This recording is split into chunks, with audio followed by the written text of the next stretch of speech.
The Ducks continue to play for their postseason lives. The final 4 games begins with Stanford at Maples and a chance to head to the conference tournament with some big-time momentum. The Beavers limped into Berkeley desperate for a win, but the difference on Senior Day at Haas? Seniors. The Cats went to Seattle on Senior Day, but it was an underclassmen duo who made it a long day for Arizona. The Rocky Mountain rivalry was on in Salt Lake, and the Buffs nearly shot themselves right out of this one. Is 8 enough? If you're checking the Sun Devils score at the half, it is. Plus, the Bruins made the trek to MSG and got sent packing by the Red Storm. At Matt Night, it was a clinic put on by the Cardinal women, and the Cal Bears used a second-half run to bury the Beavers. We're down to the final 2 weeks of the regular season, but 30 minutes of Inside the Pack rolls right now.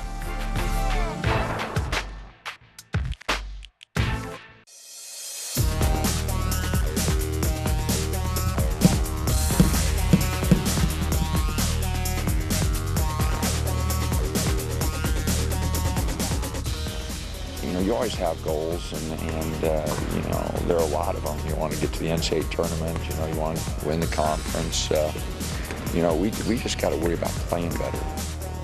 The Ducks begin the Final Four tonight, the last 4 games of the Pac-12's regular season to try and finish in the top 4 of the standings and avoid day 1 of the Pac-12 tournament. Hello and welcome to this edition of Inside the Pack. Tom Ward here with you for the next 30 minutes and just back from the Bay Area.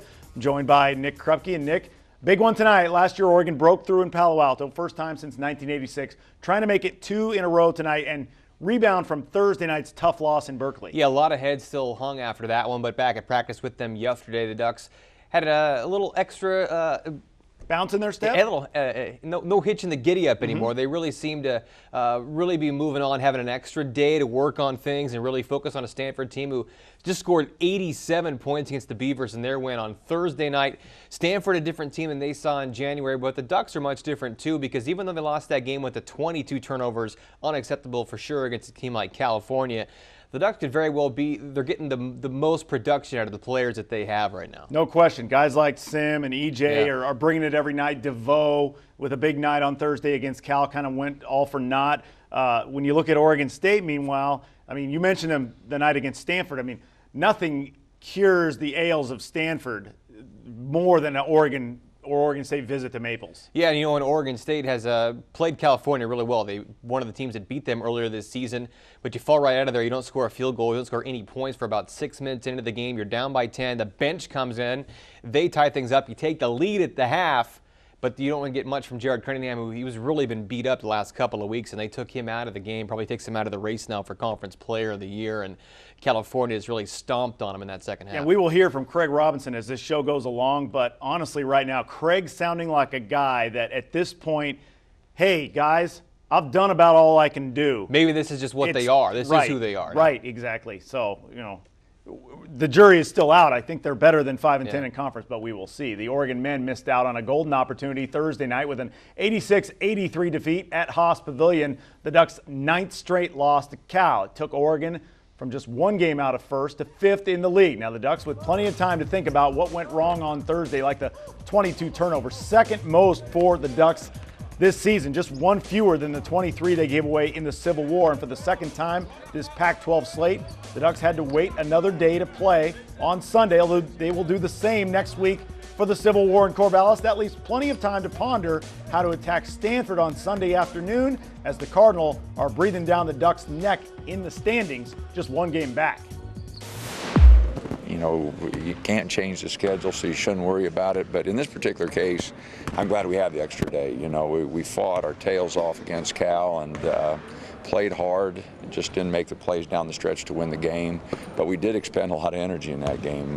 Both teams played awfully hard. So, yes, I am glad that we have the extra day. Just not trying to dwell on it too much, but, just realizing you can't do anything about it. Got to move on and refocus, because what really would hurt would be a slip up after that. So that's what I think our focus is, and that's what we're trying to do this weekend. Tip-off 4:30 from Maples. We'll have the highlights from Palo Alto later tonight on the 11:30 edition of Inside the Pack and on Comcast Sportsnet. Yeah, so one of the guys not to self-destruct down the stretch of Cal on Thursday was DeVoe Joseph, kind of playing a game of horse by himself, banking threes and 35-footers on his way to a career-high 33 points. And that voodoo hex that has been cast while the Ducks in Maples Pavilion vanished a year ago. Coach Altman's first attempt at Palo Alto, the Ducks were victorious there for the first time since 1986. They were 9 of 17 from distance, but J.R. Strobridge isn't walking through that door. You look back to the last time they played in January, DeVoe lit them up too. He had 30 points. DeVoe was 5 of 7 from long range. Singler added 13. They shot 48% that night. Only turned it over 11 times, half of what they did against Cal.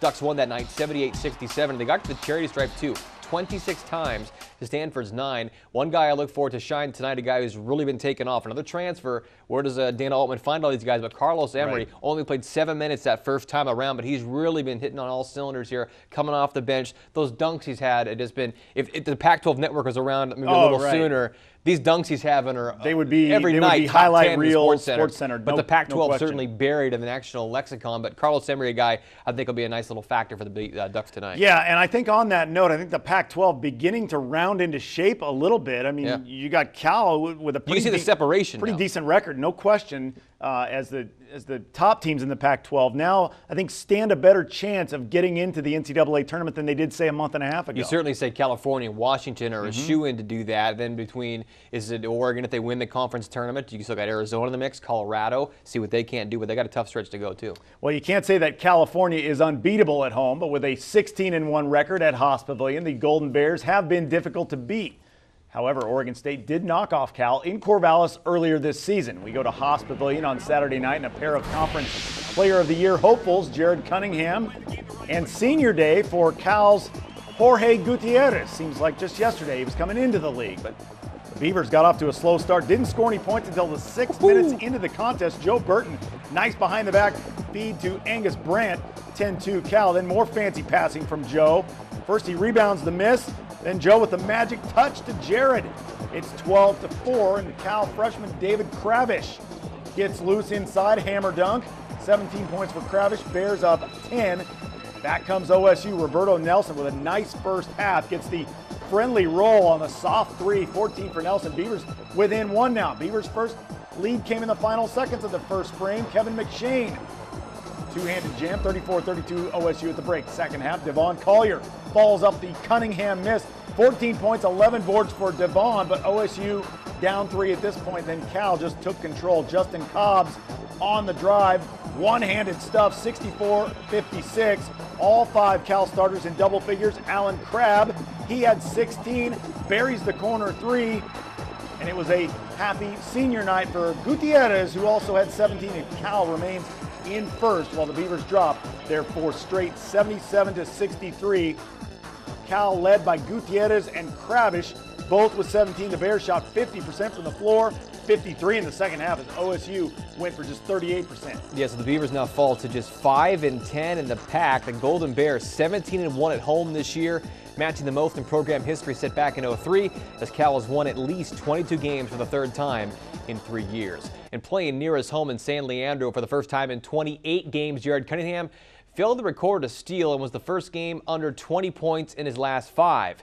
He and Ahmad Starks combined for just 12 points, 5 of 17 shooting, and only 3 assists from your starting guards. So while that backcourt basically broke down, it was the front line that did stand up. We've been picking on these guys for the past couple of weeks here for the Bigs, but big night for Devon Collier, that double-double, 14 and 11 in 23 minutes. Displaying some nice moves in the paint. He grabbed 7 of Oregon State's 15 boards in the offensive end. They had 13 second chance points, but Kravish and Cal killed them by getting 24 on their second effort. Angus Brandt, 11 minutes, 7 points. They should say 11 and 7 and 31. They've taken a charge on the other end of things too, as they took the lead before the half. Burton wasn't a factor again outside of those 2 passes, just 2 points in 10 minutes. Collier got his, but he missed a lot too, only 6 of 14 from the floor. The Beavers 40 points in the paint, but you look at Jared Cunningham, really been beat up the last couple of weeks with some, take a lot of shots to the head last week in that Sunday game with Washington. He sat out practice on Friday with a sore tailbone. It looked like that seemed to bother him at some point in time, but nice defense too as Cal contained him. Cunningham only getting to the free throw line 1 time that whole game. You've to seen him in that 1-3-1 or whatever setup they have, getting some steals. Again, he has none, but getting to the lid, and this didn't let him do that at all. No question. And when Jared Cunningham is active and getting into the lane, I mean, the Beavers offensively, they flow better. He's dishing to guys, and I think the head scratcher in all of this is really Joe Burton. I mean, he was a starter at one time, plays 10 minutes off the bench, has those 2 great assists. He goes 1 for 4 And 10 minutes is all he gets. I know that Craig's mentioned last week that maybe he's fatigued, and when he gets out there, you can notice that. I mean, kind of sloppy play for a guy who last year came in such great shape. I don't know that he's really there yet. And now you look at the Beavers, who felt so good after that Civil War win. You've lost 5 of the last 6 now. Well, so the Ducks have a Sunday evening affair, as we've mentioned, on tap in Palo Alto, where they've won just once since 1986. Still to come on Inside. Can Oregon make it 2 in a row at Maples? We'll hear from the Ducks as they prep for the Final Four. I don't want our guys focused so much on the end of the season. I want them focused on the now. Plus, the Beaver women were trying to avoid being swept at home versus Cal, and they didn't go down without a fight. And as always, lots more Beavers, Ducks, and the rest of the Pac-12 online all the time on our website, InsideThePac.com. We are back after this.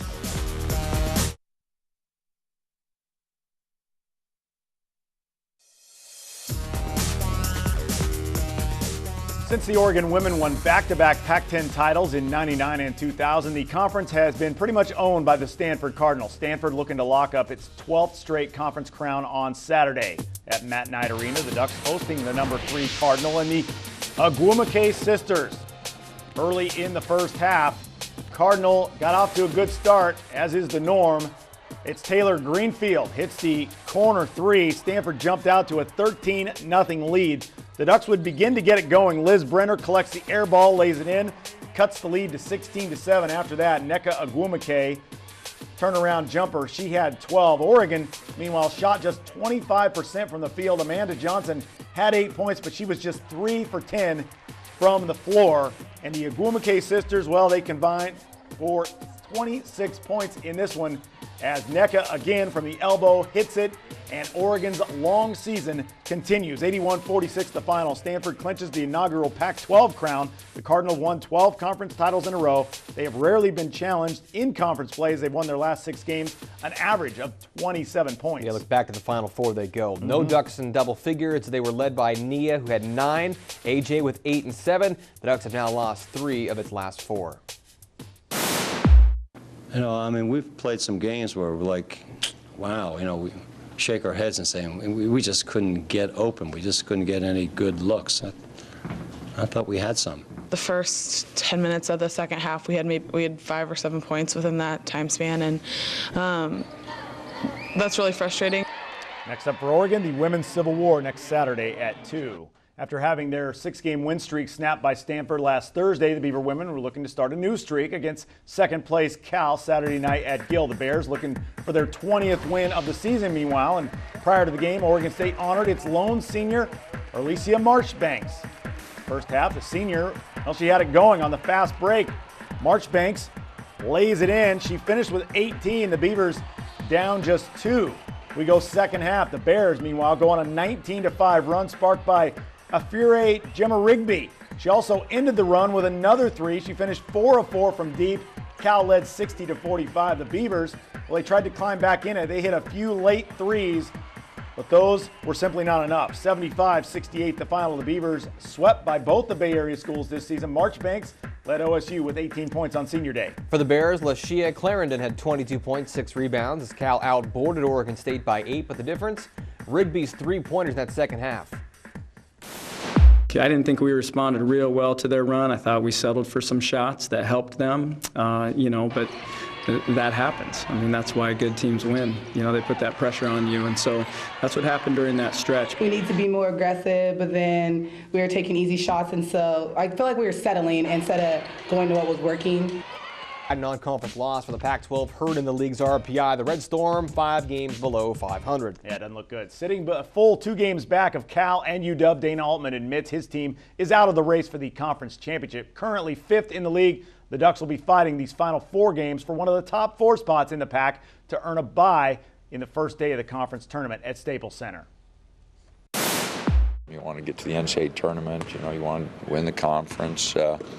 You know, we just got to worry about playing better. You know, defensively, we just didn't get the stops. And you know, I don't want our guys focused so much on the end of the season. I want them focused on the now. I mean, wasn't our goal, but I think that's a good finish for us. And we just got to keep on, you know, working together and, you know, trying to trying to learn from our mistakes, and if we do that, good things will happen, and we can still finish, the top 4. Yeah, I think we're just, trying to control our destiny, and if we win some games, we'll be in a good spot for that Pac-12 tournament. With the loss in Berkeley Saturday night, the Beavers dropped to 5-10 in conference play, leaving Craig Robinson searching for answers. Still to come on ITP. Back to Berkeley for more with C-Rob and the Beavs as they come home from the Bay 0-2. It was the guys at the end of the bench who brought us back, and I put the starting guys back in, and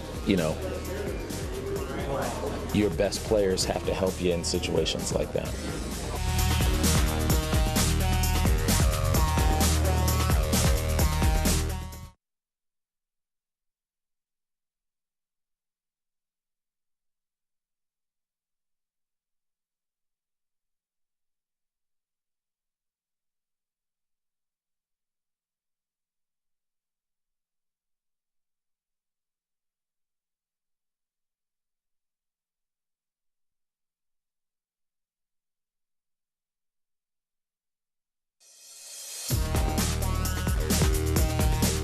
Entering the conference season, the Beavers certainly look like one of the stronger teams in the league with a 10-2 mark, but since then it has been a big letdown. Having lost 4 in a row, the Beavers will finish with a sub-500 record in the Pac-12.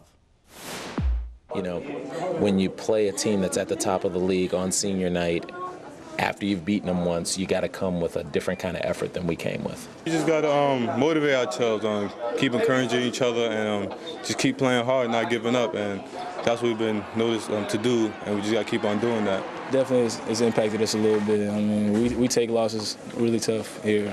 We don't like losing. Everybody's extremely competitive on this team, but I mean that says a lot. We're competitive, so I mean we know we have to go back on Monday or whatever day we have practice and just make sure that we're giving it our all so that we can try to get a win.